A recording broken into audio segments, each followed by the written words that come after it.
A very good afternoon to all of you. You are tuned in and listening to Shamir Fitness's podcast. I hope you are doing well. I presume most of you are in lockdown mode because I do think most of my listeners live in the Middle East. So I hope all of you are doing well and staying safe at home.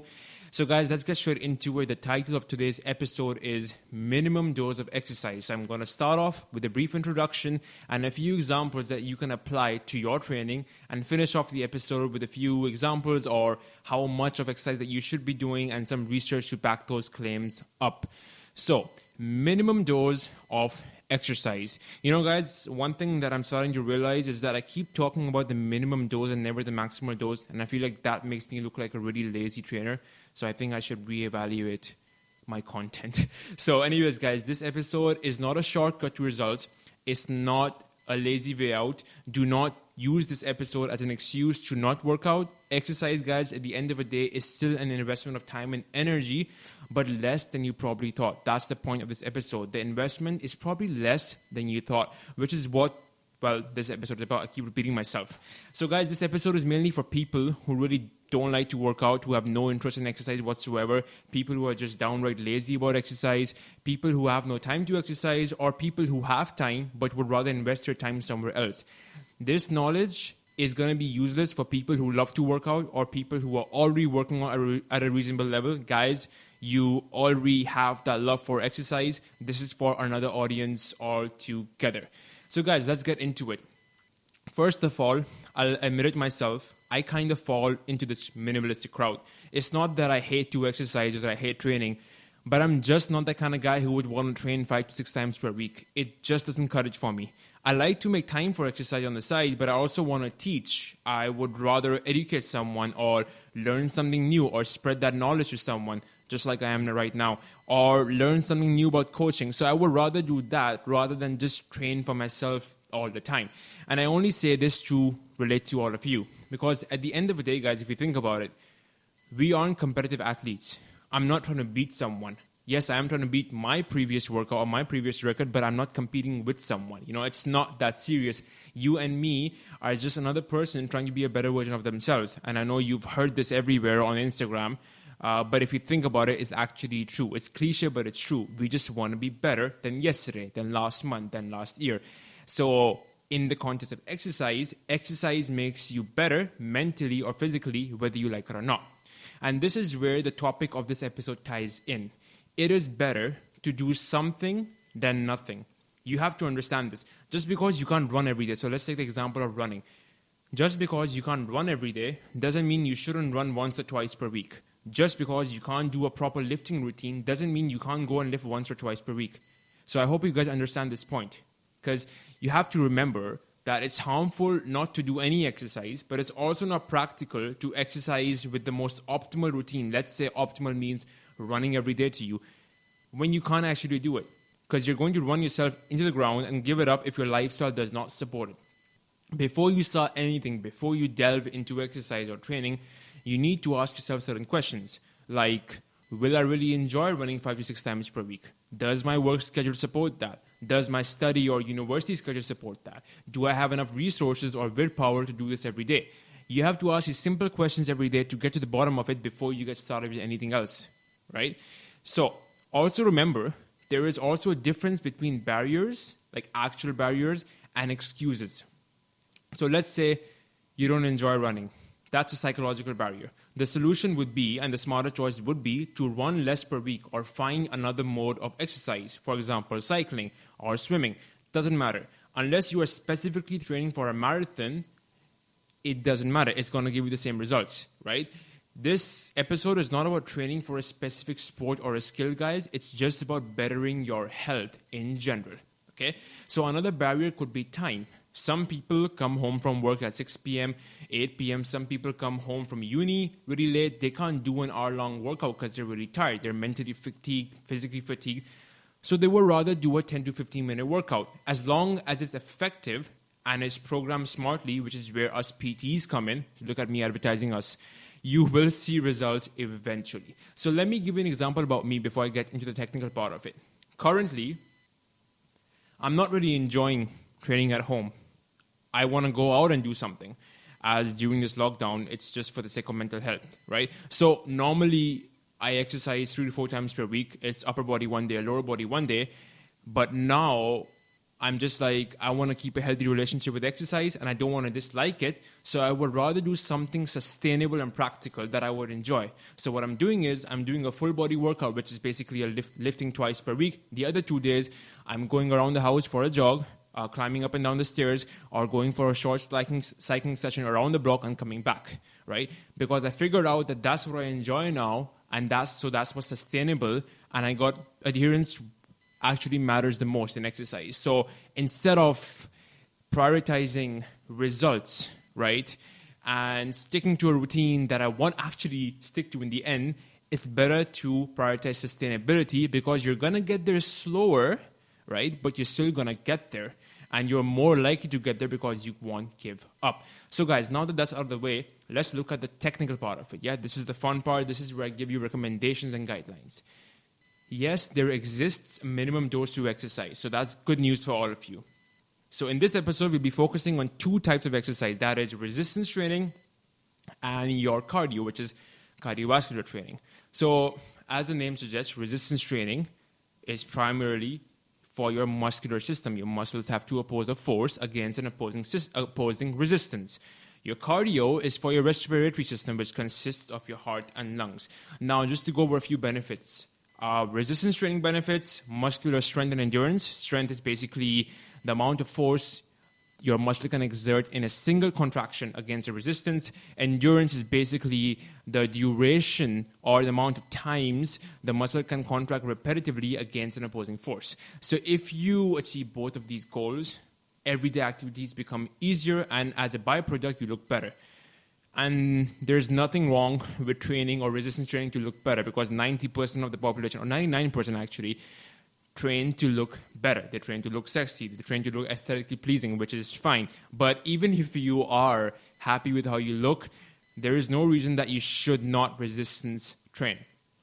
So, cardio. So a lot of people have a love-hate relationship with cardio. I actually have a love-hate relationship with cardio. Don't really enjoy it, but there are underlying reasons why you should be doing your cardio, and people kind of concern this kind of exercise with health.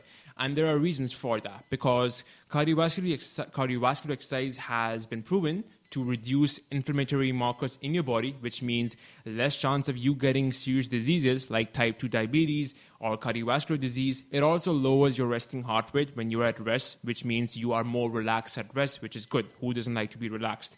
And it also lowers your LDL. Just one of the things it does, lowers your LDL, which is your bad cholesterol. So it does all kinds of good stuff for your health in general. Okay, so let's look at some resistance training guidelines. What is the minimum dose? So this is where you get your answer. So you should be lifting a minimum of twice per week, spaced out by 2 to 5 days. Full body workouts twice per week, spaced out by 2 to 5 days. So let's say you hit your full body on Sunday, your next workout is going to be on Thursday. That's it. 1 to 2 sets per major body part, and full body workout twice per week. That is the minimum. Now, before I get more into this, I just want to back it up with a few research papers, right? So, there was a research carried out in 2007 where a sports scientist took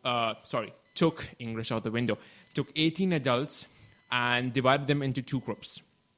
So 9 of them did a full body workout twice per week, and the other 9 did a full body workout once per week. And they found no differences in the results. Both the groups gained the same amount of strength, which proved that lower training frequencies may also give you results and are time and cost efficient. So what exactly did this prove? So it does make sense, and it does confirm that you can make progress with just a single gym visit per week. That's number 1. And number 2, many people assume and believe that more is necessary for any progress, which is false.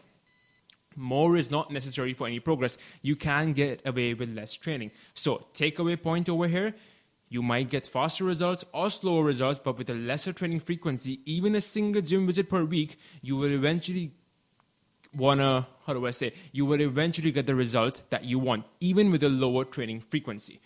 And so now you might say, all right, Shamir, fine. You told me about how many times I should be going to the gym, but what about when I get there? What should I do when I get there? What about the steps? What about the reps? So this is the commonly asked question for me, where they ask me, all right, I know how to do squats. How many sets of squats? 1 set, 2 sets, is it 4 sets? Should I do 5 sets? Should I do 6 sets? Well, there's another study that has been carried out on the number of sets that you should do. So guys, let's first get this one point out of the way. 1 set of squats, right? Everyone knows what sets are, presumably. It's basically 1 set of 10 repetitions, meaning you do your squat 10 times and then you take a rest. So you have to keep in mind that every set that you do takes almost as long as the last one. So if you're doing 3 sets of each exercise, that means that you'll be at the gym 3 times as long. Now, excuse me. If I could tell you that you could get decent results from just 1 set, spending less time at the gym, that would be a big deal, right? Well, the answer is yes, you can. The research proves that. So a sports scientist called Krieger, what he did was he investigated a group of individuals. He wanted to investigate the relationship between the number of sets you do per exercise and the results you get. So results in this context was muscle growth, muscle hypertrophy, or muscle tone, whatever you want to call it. It's the same thing at the end of the day. And what he found out was that more sets are probably better, but are nowhere near proportionate to the time and effort required. So let me repeat that again. More sets are probably better, but nowhere near proportionate to the time and effort required. So if time is a factor for people, well, most people, time is a factor, a single set might suffice.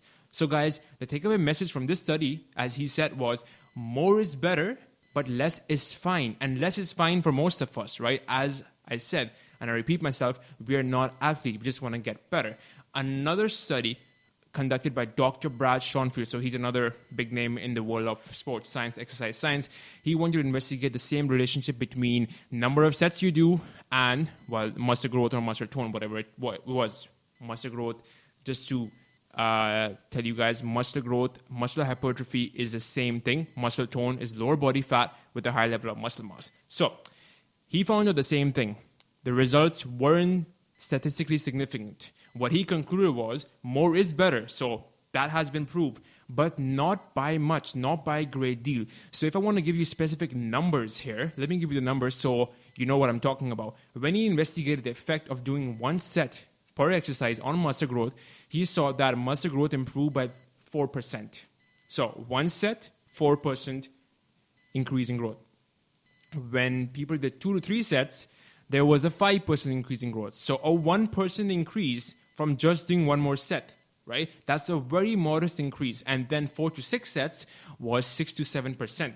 So what he said was right. More is better, but not by a great deal. It wasn't worth the time and effort required. Again, guys, another disclaimer. This is not for people who want to maximize their upper limits.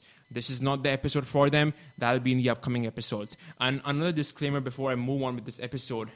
There are probably gym nuts or gym addicts listening to this. So what I want you guys to know is that not everyone is looking to maximize or optimize your results.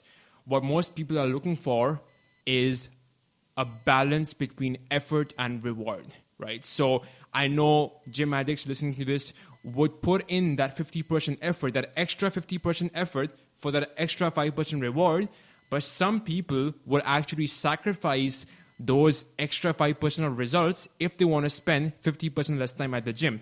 That's what the reality is. So I just want to put that disclaimer out there. This is not for maximizing your results. This is just the minimum that you should be doing to see any results. Okay? So again, let me repeat my guidelines. Full body days, full body workouts twice per week, spaced out by 2 to 5 days, and 1 to 2 sets per muscle group to muscle fatigue is good to start off with, right? If you don't want to work out twice per week, start on 1 day per week. Just start, guys. Start with 1 day per week. After 2 weeks, 3 weeks, you can increase your training frequency, but you just got to get started with something. I'm sure many of you can take out half an hour in your whole week to do some resistance training. I'm sure you can. So the next type of exercise before I sum up the episode is your cardio training. So this is less complicated, to be honest, and much simpler. So a lot of sports colleges have given out their guidelines, and the guidelines are 150 minutes of aerobic activity per week. Now, while I think that is a good guideline and it's been proven by research, I don't think it is practical in the ideal world. And from the research that I've done in the past 1 or 2 years and the experience that I've gained in the fitness industry, I have found out that there is a minimum dose to cardio as well. Now, there's two kinds of cardio. There is one of a lower intensity kind, so think about the long runs that you do, and then there's the higher intensity kind, which is the higher intensity interval training workouts, right, where you barely can talk to another person when you're doing that form of exercise. So the lower intensity, the guidelines are 2 to 3 times per week, 20 minutes minimum, so 20 to 60 minutes, and your heart rate for around 120 to 135 beats per minute. So let's say you choose your activity as running. So run for 20 minutes, right, twice a week. Okay, you can even start off with once per week and keep your heart rate between 120 to 135 beats per minute. That's all it is. Simple as that, right? Then you got high intensity interval training. So this is for people who find low intensity boring and want to train at a higher intensity. So for them, better news. You have to train even less when you're training at a higher intensity. So the frequency is you do your high intensity cardio 1 to 2 times per week. Okay. Most higher intensity workouts are they top off at 30 minutes. So you can start off with half of that. So start off with 10 to 15 minutes. Right, and keep your heart rate at around 150 to 160 beats per minute, right? You can start off with that range, or you could start off with 140 to 160 beats per minute, just to start off with, right? So you don't get discouraged, or I don't want you guys to think that exercise is too hard to start off with, basically. So start off on the lower end, just be smart about it. So lower intensity cardio, 2 to 3 times per week, 2 times minimum, 20 minutes minimum twice per week, 120 to 135 beats per minute. Higher intensity cardio, 1 to 2 times per week, a minimum of 10 to 15 minutes. The way you could do this, by the way, is any exercise that you like. So if you like to sprint on a stationary bike, you could sprint for 30 seconds at maximal effort and rest for 60 seconds and repeat that 4 or 5 more times. That might just take you 8 to 10 minutes with the rest time and the warm up and the cool down, right? Or you like to hit the pavement, you could sprint on your footpath or your pavement. You could apply the same principle. Or if you don't like running and sprinting at all, you could walk really fast. You could do walking intervals. So you walk really fast for 30 seconds and then you rest for 60 seconds. That is still a form of interval training because you are using intervals. Okay, so guys, that sums up this episode. I hope you've learned something today. If you guys need specific advice on what to do on those full body days, what exercises, what tempo, what kind of range of motion, how many sets, what exercise should I do first, what should I do last, everything basically related to that full body day. If you guys need advice on that, please don't hesitate to contact me on my Instagram page at Shamir Fitness. And until next time, guys, I hope you guys are staying well. And that's it for today. So I hope to see you guys next time. I'm really bad with ending episode, I just realized. All right, guys, see you next time.